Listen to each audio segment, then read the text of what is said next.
Winning is your ability, every individual, to look yourself in the mirror one day at a time and say, today I gave it my very best.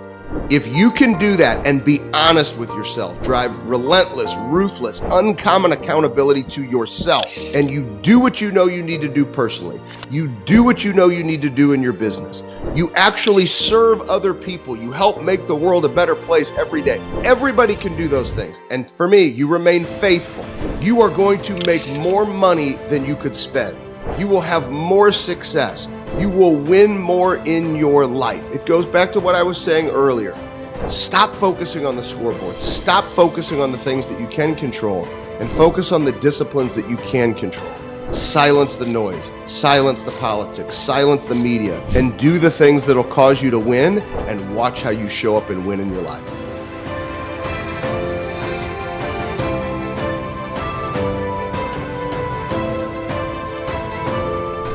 Hey, Ben Newman, welcome to the show. I'm flipping so freaking honored to have you on the show, and it's just an honor to connect and drop massive wisdom on the show today. So thank you for being here. Appreciate you. Well, Erica, I appreciate you, and you're holding me to a high standard. I hope I can share a few things, but the energy goes both ways, and certainly excited for the opportunity. Oh, we know you're going to drop some wisdom today. And so I actually just want to jump right into it because I know we have a tight 30 and I just want to get as much wisdom as we can from you today. So it's a perfect time. We're start of a new year. And I know you being a top mindset and performance coach in the world, I would love to know for all of us to kick off this new year, what would you say are the things we all need to gain clarity on, focus on, and equip ourselves to make this year not only the best, but to accomplish our goals and especially exceed them? So before I answer the question, I'm gonna ask you a question. So I'm gonna because I think this will be fun for the listeners. When you hear New Year's resolution, what's the first thing that you think of? Honestly, the first thing that you think of. Personally, not necessarily for you, but as a whole, when it's like, oh, New Year's resolutions, what do you think about? Personally, I think when that is said is a lot of people honestly not accomplishing their New Year's resolution. That's the first thing that I come to mind. Yeah. Perfect honesty. Thank you. And I think that's the reality for so many of us. And so really the first thing I would say is stop saying a New Year's resolution. How about now you finally give yourself permission to step into the disciplines that you know that you're capable of having in your life, and then making that a choice every day how you live. How about that? That to me, I think is better, because everybody says New Year's resolution, and most people know like 70 to 80% of the people, they might not even try the first day. So I think we need to get rid of this idea of resolutions and turn towards creating discipline. Okay, I love that you talk about discipline and standards. I know those are your hot words that you use a lot, and that's actually honestly one of my foundations of everything I do. And I believe creating discipline and standards in your life is at the top tier of really accomplishing big, audacious goals. And so I'd love if you could kind of drive that little deeper of why discipline, self-discipline, and standards are so critical for accomplishing our goals, whether it be a New Year goal or whatever you want to call it, right? Well, I think, so many individuals, they look up at the sky, they cast this vision. Here's what I want to do, and here's where I want to go, which is great. I mean, you have to have vision, you have to be able to think big, you have to have goals that you set. But most people look up, and then all they do is they wake up every day and they pray that those things happen. And that's not the way that success works. Success is a byproduct of great discipline from an understanding of what it takes to achieve those goals. So if you're focused too much on results and you haven't taken the time to reverse engineer the things that you say you want, and then to actually understand the disciplines that are going to cause you to get there, then our feelings end up dictating how we show up. So for years, I've been teaching a concept called standard over feelings. Mm-hmm. And too many people, those feelings dictate how they show up. Oh, I had the best month I've ever had in the business. And then you stop doing what you're supposed to do. Or the business has been so hard and challenging, I don't feel like doing it today. I would encourage everybody, Think of the period of time in your life, whether it was with your nutrition, whether it was with working out, whether it was with your career. Go back to the period of time when you were driving the highest level of success. I promise you, your discipline was every day. I promise you, your discipline was non-negotiable. I promise you, your discipline was not met with excuses. And I just encourage you to remind yourself that that was you and that you can continue to do those things. And when you get back to discipline, the scoreboard will take care of itself. Absolutely. 100% agree. And so you talked about a couple of things, reverse engineering. So if we could just kind of unravel that, what does that look like? Because I think about this all the time when I'm thinking about a goal. I'm like, okay, well, obviously I need to think about, okay, this is my vision, this is my goal, and that's my target. But we have to go from here to there, which is pretty, a big jump. So we need to reverse engineer and think about the small daily tasks we could do. At least that's the way I think of it. So if you could kind of walk us through how we could reverse engineer and Absolutely. So I'm a big believer that there's a significant difference between focus and intentional focus. So what you just described is I'm focused, right? Here's where I want to go. So every day I'm going to work hard to get there. That's somebody that has focus, but the lack of clarity in just making the statement, I'm going to work hard, is not going to give you what you need in terms of understanding exactly what you have to do in order to drive that success. So intentional focus would say, I have a goal of generating $1 million of revenue for my business this year. Well, then I would encourage you, go back to what was the best month that you ever had in the business? Well, the best month I ever had was 200,000. Okay, well, 200,000 would mean you did that every month. You're going to be at 2.4 million. That's more than $1 million. So we know you know what it takes to have a month that could far exceed $1 million. What did you do in that month when you generated 200,000? How many phone calls did you make per day? How many in-person meetings did you keep? And then understand the behaviors that caused you to get the result. And then you have an opportunity to repeat the behaviors. So if by scrutinizing and having intentional focus driving what was the exact behavior, and then we identify the behavior, then it becomes a choice. And you either do it or you don't. If you liked how the 200,000 felt, then you're probably going to say, maybe I was thinking too small at $1 million. Let's go for the 2.4 million. Why couldn't I do that every month? And then remember, heading into a new year, too many people protect themselves with their goals. If you can understand what your highest performance looked like in the past, and we can scrutinize and find out exactly what it takes through intentional focus, then think bigger, go for it. Because if you fall a little bit short at 2 million, the last time I checked, 2 million is twice $1 million, and nothing bad is going to happen to you if you hit a $2 million revenue goal on an original goal of $1 million. Absolutely. So that's just an example. Yeah. Okay. So let's talk about this. We all know the saying, motivation isn't lasting. We could self-motivate ourselves, right? But there is a bigger drive at play. And when I think about a lasting motivation or, a lasting thing that drives me, I have certain things that I think about. And that one of the things for myself is identity, like who I see myself in being. And I've gotten to a place where, for example, talking about working out, a lot of people have New Year's goals, if you want to say, get in the best shape of their life, be fit, lose weight, whatever it may be.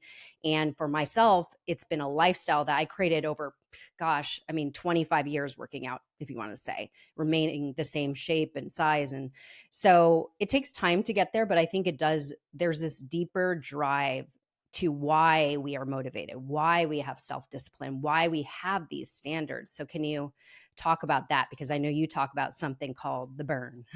Absolutely. I was going to say, I think you're about to say the burn. And so after doing this for 18 plus years, I've had the blessing, and I say it's a blessing because I always learn so much from the individuals that I have the opportunity to work with and to coach, whether it be in the world of business or in sports, and champions at the highest level in both worlds.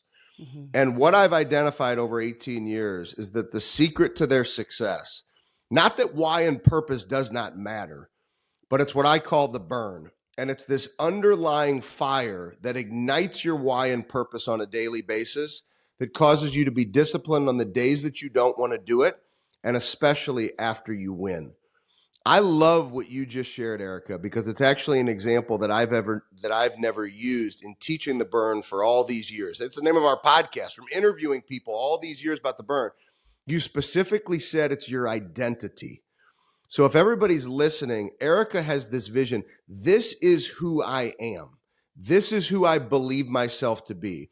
I'm fit, I'm strong, I'm powerful, I'm confident. That's me. So your burn essentially has become, I see that person. That's my identity. So you seeing that identity is not going to lead to a hot stack of pancakes with extra maple syrup. I can promise you, for breakfast, correct? Totally. It's, yeah. So the burn is going to say, if I want to keep that identity, and I always pay attention to the details. If everybody paid attention, which I hope you are, to what Erica's saying, she said, for 25 years, I've remained the same shape, the same size. So for 25 years, you've seen this is my identity, which says I'm going to live a certain way. Now, I happen to be very disciplined when it comes to nutrition and working out as well.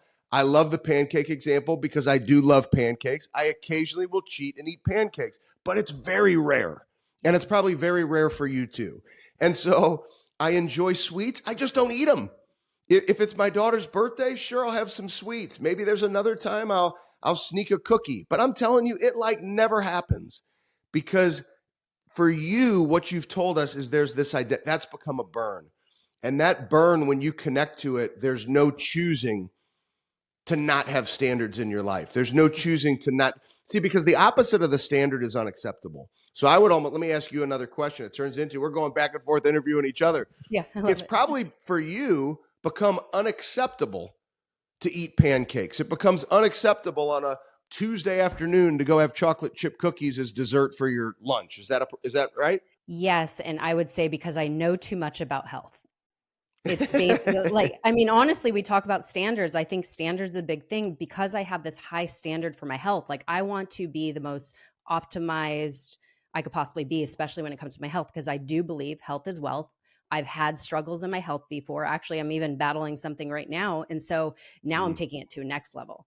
Now I'm doing what is necessary for me to get to this next level. And I think that is just my standard I keep setting for myself, just because this is health is number one for me. Look and feel good. So let me ask you another question. So when you say that standard in your health and now you're elevating to the next level, because I think this is important for people to hear. So this is now we're doing some coaching work together. So this is important for people to hear. What would be an example of some changes you've made? What are some of the different decisions you're making every day? Okay, so I'm actually struggling with an autoimmune disorder that flared up again. And so what I'm doing is functional medicine testing to get to the root cause of why this is happening. Because again, as we were talking about, I already have healthy habits in play. Like I already know what's bad, what causes inflammation, what to remove, and I take all the supplements, but there's still something happening. So I know that, okay, let's take another approach. I'm going to get to the root of why this is flaring up. And so I can remove it. And then again, optimize my health from there. And so that's the big change I'm taking. I'm also on an anti-inflammatory paleo diet to remove those inflammation triggers. So I'm just, I think when you have a certain goal or a certain standard, Dr. Google, just, type up like, what are you looking for? And you're going to get, deeper clues to how you could then take it to the next level. That's what I'm doing personally. So you are a wonderful example of why I wrote the book, The Standard. Love it. Because I got to the point, having done this work for all these years, where you'd watch a team win a championship and the coach hosts the trophy. And how did you do it? Oh, it was the standard. And people would say the standard, but they didn't necessarily know what it meant. It was a cool statement, like, oh, we do things to the standard. Now, those champions could probably tell us what the standard was, but a lot of times they just say it to say it. Or somebody, their goals are, I've got new standards this year, but they can't really tell you what they are. They just think it sounds good because they heard it on a podcast. The reason why I wrote the book is for people to be empowered to establish clarity. So when I asked you that question, you clearly said, my diet has changed. I'm attacking this from a science and study standpoint of my body to understand, why is this happening? So your standard is, I'm going to attack the science, I'm going to attack my diet, and I'm going to try different things. There's specific disciplines that have become your standard. I love hearing that, Erica. No wonder that you've had success in so many years, and why people love following you and listening to your messages, because you are an example. And I would just encourage those that are listening, and I'm not saying this to be in your face because I can't see you anyway right now. And I'm not one of those individuals that calls you out. So this is like one-on-one coaching between you and I. If you're listening, please stop making excuses. Stop saying that you want to change your standard. Just do it. And maybe for you, there's little eyes in your home, back to the burn, that are watching you, and you want to, and it's time for you to be a better example for those little eyes.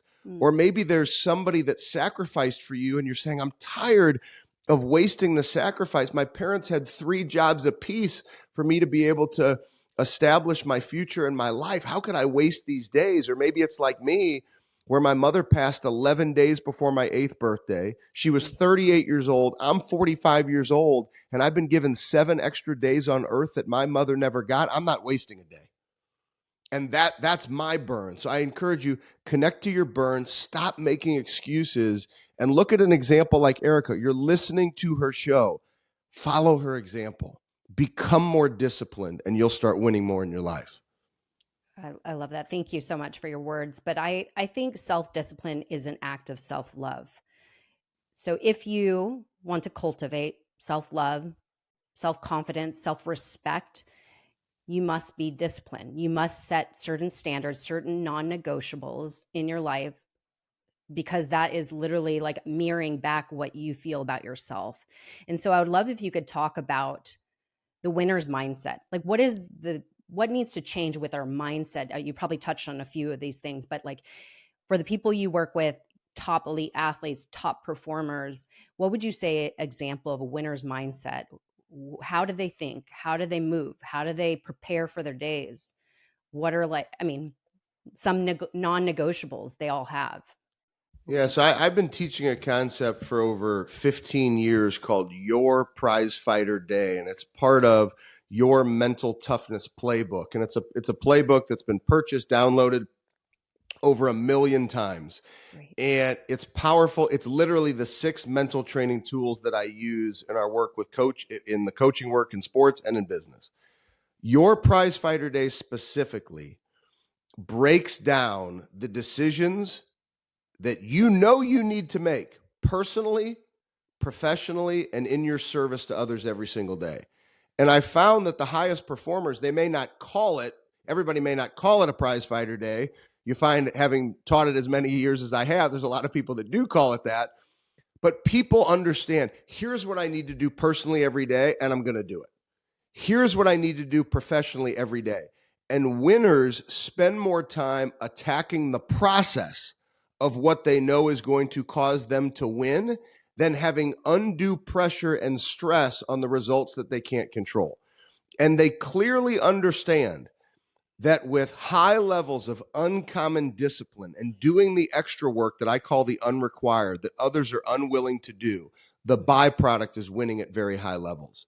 So they don't get stressed about the results. They know the results is a byproduct of this uncommon discipline met with the unrequired to do a little bit extra. So good. Yeah, there is something different about people that are, of course, the high successful athletes, high achievers. Like, they do have something different about them that the normal people are missing. And so I would love to talk about, what do you feel is the problem most people have, and what would be the solution that everybody needs to hear right now to really maximize, to reach their goals, to achieve, a more authentic confidence in themselves, and also just be able to tackle each day with vigor, passion, and purpose?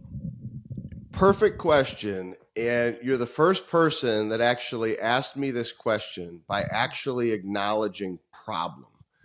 So many people, they run from the problem. I don't want to talk about the problem. I don't want to talk about the problem.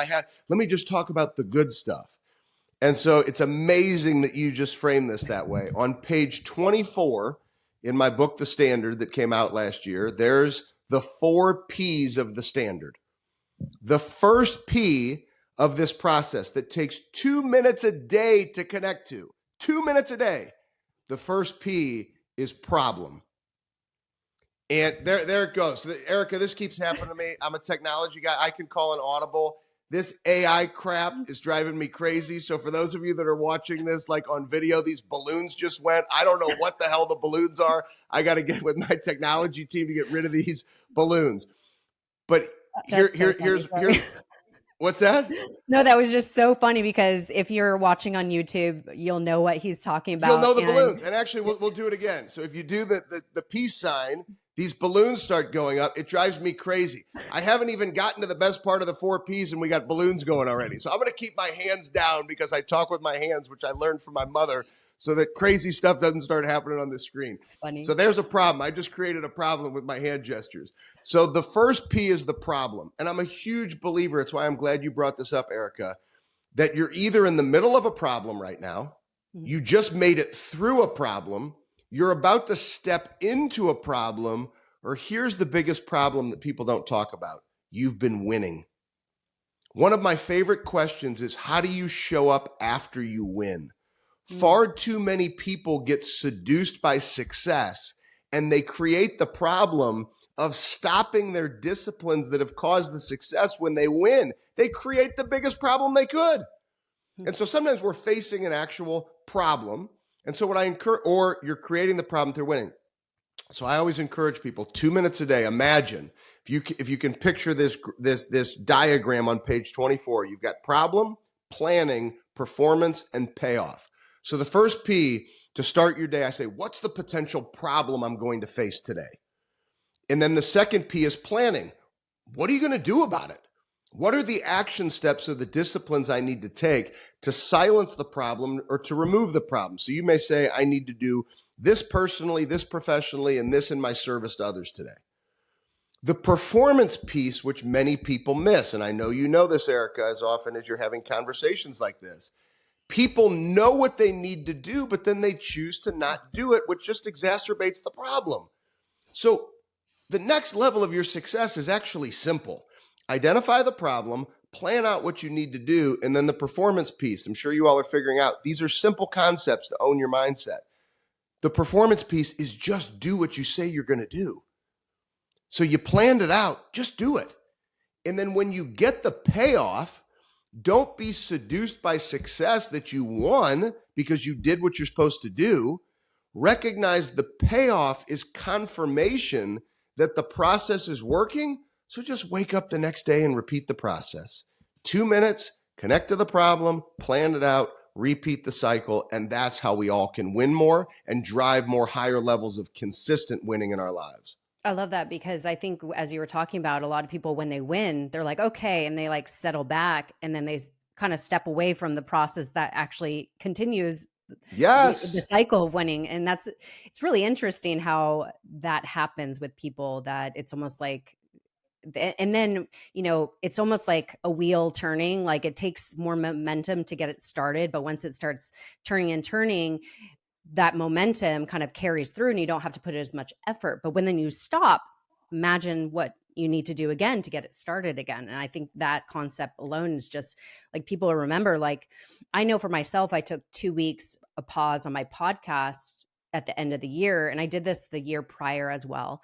And I do remember like getting back to it. It's a little bit more challenging because you've kind of like chillaxed on this and so I do know that, but luckily, I get excited when I do this. So if I have something I'm excited about, it's easier to start again, but I think continuing after you win is really a great advice. I think a lot of people need to hear.